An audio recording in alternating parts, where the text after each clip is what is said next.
கழகத்துடைய லீடர் விஜய் அவர்கள் எங்கேயுமே எஸ்ஐஆர் வேணான்னு சொல்லல. அவர் சொல்றது ஒண்ணுதான், எலெக்ஷன் 2026 வரப்போகுது. 2026 வரும்பொழுது நவம்பர் மாசம் ரிலீஸ் பண்ணீங்கன்னா 6 கோடிக்கும் மேற்பட்டு இருக்கக்கூடிய உங்களுடைய ஓட்டர் லிஸ்ட்டை எப்படி அப்டேட் பண்ணுவீங்க?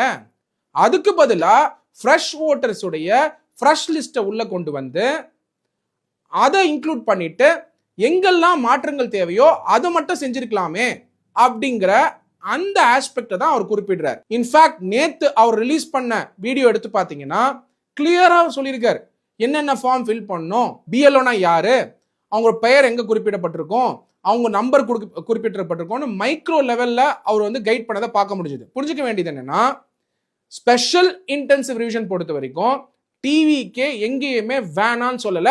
ஏன்னா அரசியலமைப்பு சட்டத்துக்கு உட்பட்டு இருக்கக்கூடிய representation of the people act 1950 படி செக்ஷன் 21 சப்செக்ஷன் 3 படி ரிவிஷன் இஸ் இம்பார்ட்டன்ட். அந்த ரிவிஷன் வேணான்னு சொல்லல.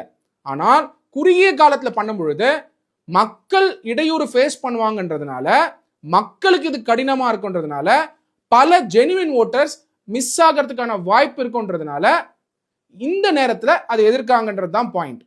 அதுக்காக இப்போ போராட்டமும் நடத்திட்டு இருக்காங்க. அப்ப நம்ம என்ன புரிஞ்சுக்கணும்னா, தமிழக வெற்றி கழகம் எடுத்திருக்கக்கூடிய ஸ்டாண்ட் தான் ரைட் ஸ்டாண்ட். எஸ்ஐஆர் வேணான்னு சொல்லல. ஆனா எஸ்ஐஆர்ல மாற்றங்களை கொண்டு வராம குறுகிய காலத்துல கொண்டு வரும் பொழுது மக்களுக்கு இடையூறு கொடுக்கிற மாதிரி இருக்கிறதுனால எஸ்ஐஆரை எதிர்க்கிறேன் அப்படிங்கிறத குறிப்பிட்டிருக்காங்க.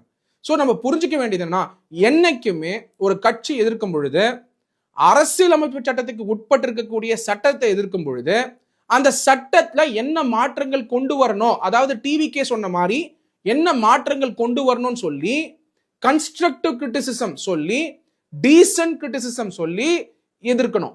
ஆனால் பல கட்சிகள் அதுல என்ன மாற்றங்கள் கொண்டு வரணும்னு சொல்லாம எஸ்ஐஆர்ங்கிறது வந்து ஒரு ஜனநாயகத்துக்கு அகைன்ஸ்ட் அப்படிங்கிற மாதிரி சொல்லும் பொழுது மக்கள் ஃப்ரீ அண்ட் ஃபேர் எலெக்ஷன் மேல ஹோப் லூஸ் பண்றதுக்கான பாசிபிலிட்டி உண்டு. அப்படி ஆகக்கூடாது. ஏன்னா ஜனநாயகமே free and fair elections base பண்ணி தான், ஜனநாயகமே ஸ்டாச்சுரரி ரைட் ஆஃப் ஓட்னால தான். அப்படி இருக்கும் பொழுது அந்த ஜனநாயகத்தை காப்பாற்றணும்னா எலெக்ஷன் மேல இருக்கக்கூடிய நம்பிக்கை போகக்கூடாது. அப்போ ஸ்பெஷல் இன்டென்சிவ் ரிவிஷன்ல இருக்கக்கூடிய மாற்றங்களை பத்தி சொல்லி அதுக்கான பல மாற்றத்தை கொண்டு வரணும்னு சொல்லி முயற்சிகள் எடுக்கலாமே தவிர எஸ்ஐஆரே எதிர்ப்பேன். தயவு செஞ்சு தமிழக வெற்றி கழகம் ரிலீஸ் பண்ணியிருக்கக்கூடிய அந்த வீடியோவை கண்டிப்பா பாருங்க. அந்த வீடியோல தமிழக வெற்றி கழகத்துடைய லீடர் விஜய் அவர்கள் கிளியரா என்ன ஃபார்ம் ஃபில்அப் பண்ணணும், என்ன மாதிரியான டீட்டெயில்ஸ் கொடுக்கணும்,